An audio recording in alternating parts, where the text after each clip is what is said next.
Hey all, it's your girl, The internet hub. For today's video, mga girls, I just discovered this micellar water. It's so interesting to me. And the micellar water that I'm talking about is this Dermaction Plus by Watson. Supposedly, mga girls, I was only supposed to get one, but being the person with a shopping addiction and being super marupok, I decided to get everything. And also, I couldn't help myself, and I was like, you know what? It's for research purposes. And I was like, you know what? I'm collecting sunscreens. So I also got sunscreens because you know what? Why not? At saka mga girls, don't judge me. Binili ko na lang lahat ng variants kasi just in case pag maubos to, at least matatry ko yung iba, diba? So for today's video, mga girls, I'll be talking about Dermaction Plus by Watson's, their cleansing waters, and also I'm gonna be talking about their Dermaction Plus by Watson's sunscreen. Of course, mga girls, in case you're new to this channel, don't forget to subscribe down below. Hit that bell notification icon so you're always notified. And lastly, mga girls, I'll be linking all my social media links over here. So without further ado, mga girls, let's get started!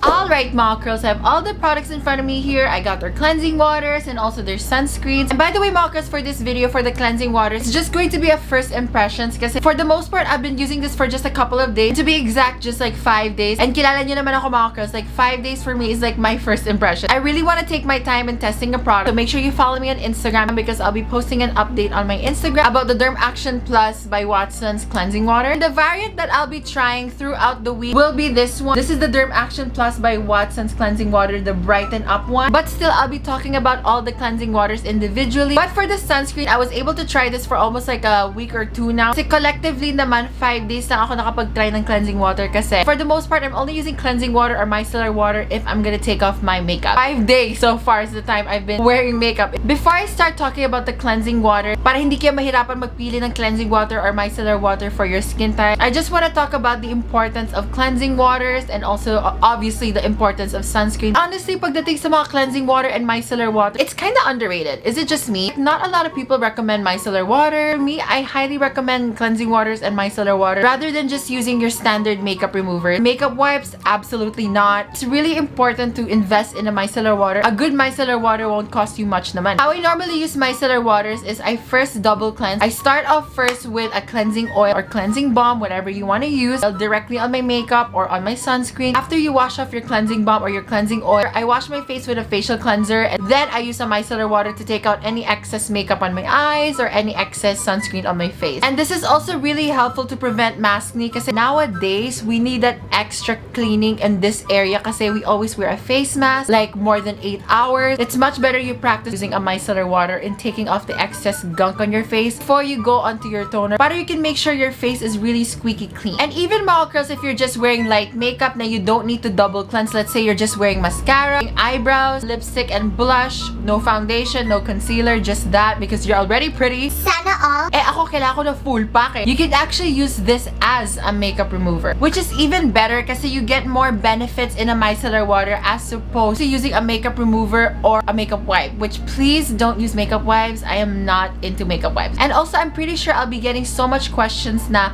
can I use micellar water every day? Is it just the same with a toner? It can be confusing kasi it's almost very similar now. You use toner to get excess makeup off, right? For me personally, I would not recommend it. Normally, we use toner to get the excess dirt off on your skin and also help balance the pH level of your skin. But for me, it's more efficient you use a micellar water than go for toner if you were wearing makeup prior to doing your skincare. Pero kung buong araw naman nasa bahay ka and then wala ka naman ginawa, wala ka naman nilagay sa mukha mo, just sunscreen lang, makuha naman yun sa double cleanse, that's the time I can go straight to toner. Pero let's say ngayon, nag-makeup ako, magda-double cleanse ako, tas kung ano natirang makeup sa eyes and lips ko, that's the time I'll use micellar water. To answer your question if I'm supposed to use micellar water every day and every night or substitute it as a toner, for me, the answer is no. Formulation of a micellar water is different from a toner kasi micellar water, I would just recommend using using micellar water on tough to remove dirt like makeup. For the most part, normally makeup, lipstick, mascara, yung ganon. So if you're gonna be using micellar water every day, it's almost equivalent to like you're putting facial cleanser on your face every day. Pansinin nyo, whenever you shake a micellar water like this, grabe yung bula niya. Kasi mas malakas yung cleaning ingredients ng micellar water compared to a toner. Just use micellar water if you're just gonna remove excess makeup or excess dirt before doing your skincare. Pero if you don't have any excess dirt or excess makeup on your face before doing your skincare, you can skip the micellar water. But it's really good to invest in a micellar water kasi especially now, yun nga, we're wearing face masks. We really need to make sure that our face is squeaky clean. And obviously, Makas, the importance of sunscreen. Of course, we're gonna protect ourselves from the UVA and UVB to avoid aging, sunburn, and also red light and blue light from our cell phones, monitors. Especially now, most of us is work from home. You're exposed to your laptop or phone. Also really important to wear sunscreen indoors. Alright, Makas, I want to start off first with the Dermaction Plus Cleansing Water Anti-Acne. Apparently, Makas, this one won Best Micellar Water in the Cosmo Beauty Award. Also, all of their cleansing waters, fragrance-free, alcohol, oil, paraben, MIT, MCIT, which I have no idea what that is. I need to research that. Color, silicone, AHA, and SLS free. If you have dry or sensitive skin, not just oily skin, this is good for you. I did my research on all the cleansing waters and I took the time, literally dedicated my day in researching in cleansing waters. Wow! All the micellar water is water-based. It's able to break down makeup particles and dirt particles on your skin without leaving a greasy residue. So if you're prone in getting clogged pores, this is really good for you. And this has zinc PCA, which I just want to mention out there na if you're sensitive to zinc or if you usually break out to zinc, this is not for you. But zinc PCA is really good for anti-inflammatory. It also helps control excess oil para hindi mag-accumulate yung mga acne-causing bacteria. But if you're sensitive to zinc, I won't recommend this to you, but zinc is a really good ingredient if you're acne prone or if you're very oily. And on top of that, Makas, it also has niacinamide and the ingredient. It also has a low dose of witch hazel, which I know a lot of you are gonna comment, Oh, witch hazel is bad. Oh, I hate witch hazel. If I'm gonna be completely honest, I mean, we have different skin types. I'm very oily and sweaty. For me, witch hazel in a skincare is actually really helpful if mababa yung dosage. At saka dermatologist actually recommends witch hazel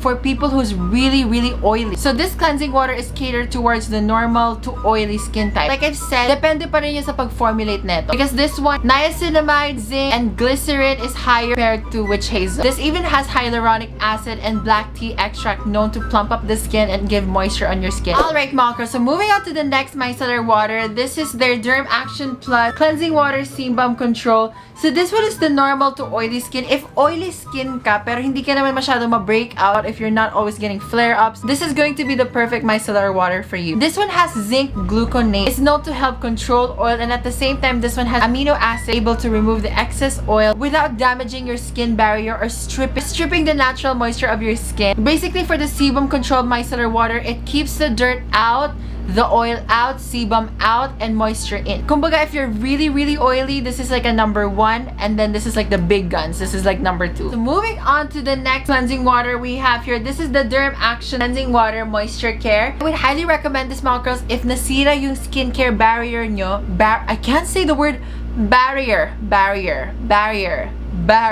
Oh my god. Napapagano'n ako, barrier. Flash ka ba dito? This is perfect kung nasira yung skincare barrier nyo dahil sa mga rejuve or yung mga toner na mataas yung alcohol content. If you've been one of those people who's been lighting their skin on fire, this is a really good micellar water kasi this is really good in moisturizing the skin. When I check the ingredients here, meron siyang coenzyme Q10, a powerful antioxidant that can help keep your skin youthful. If you're trying to plump up your skin or achieve that glass skin look, this is definitely perfect for you. It also has hyaluronic acid and black tea extract to keep the moisture on your skin, which yun nga, that's why I recommend this for people kung nasira yung skincare barrier nyo because of rejuve, or you made the mistake of purchasing products that will just dry out your skin. I highly recommend this also if you're very sensitive skin. If you have also very sensitive eyes, or if you tear up really quick from micellar water, which that actually shouldn't happen from a micellar water. You shouldn't tear up with a micellar water because if that happens, throw the damn thing. So this one is really perfect if you have sensitive eyes, sensitive skin, and if you're trying to bring your skin back to life and get that glow. It's so perfect for you. Now for the final cleansing water that I'm actually trying, and I'll be giving you an update on my Instagram, so be sure to follow me there. This is the Dermaction Plus by Watson's Cleansing Water Brighten Up. This one is for normal skin. The reason why I'm using this kasi lately hindi naman ako masyado ma-break out, though I'm oily, but for the most part naman I have my toners to control my oil, but I need a micellar water to brighten my skin. This one has niacinamide. It will really brighten your skin. At the same time, it's gonna take off your makeup. Plus, all of these cleansing waters has panthenol. By the way, mga girls, all of the cleansing waters has repairing complex. So by applying this on your face whenever you're taking your excess makeup, you're also repairing the surface of your skin. Moving on to their sunscreen. So I want to start off first. This is the Dermaction Plus by Watsons. Their Solar Barrier Complete Care Broad Spectrum. This is face and body lotion. Personally, for me, it says face and body, pero I tried it on the face. Hindi ko masyado nagustuhan. It's kind of heavy, pero on the body, it's really nice. And knowing that it's water resistant, so if you sweat a lot, it's gonna stay on your skin. This is really perfect. It even has SPF 50 and PA+++.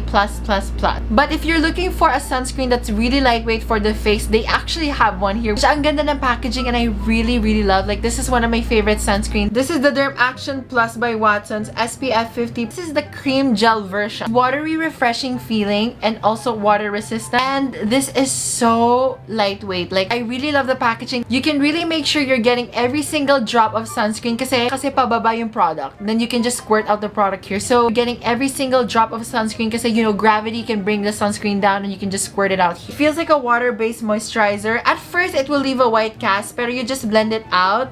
Mawawala lang naman siya. Ganyan siya. In terms of like sunscreens, kung meron akong top 5 in this month, this has been one of the top 5 sunscreens that I highly recommend. Alright, Malkers, so that concludes our review of the Dermaction Plus by Watsons. What do you guys think? Like, comment down below which of the cleansing waters are you most likely gonna get. The sunscreens though, I highly recommend get both of these sunscreens kasi so good. And of course, mga girls, I hope you found this video interesting and helpful. Don't forget to like, comment, and subscribe down below. And of course, mga girls, very important is to stay mashikat. Mama. How's okay? Bye, girls.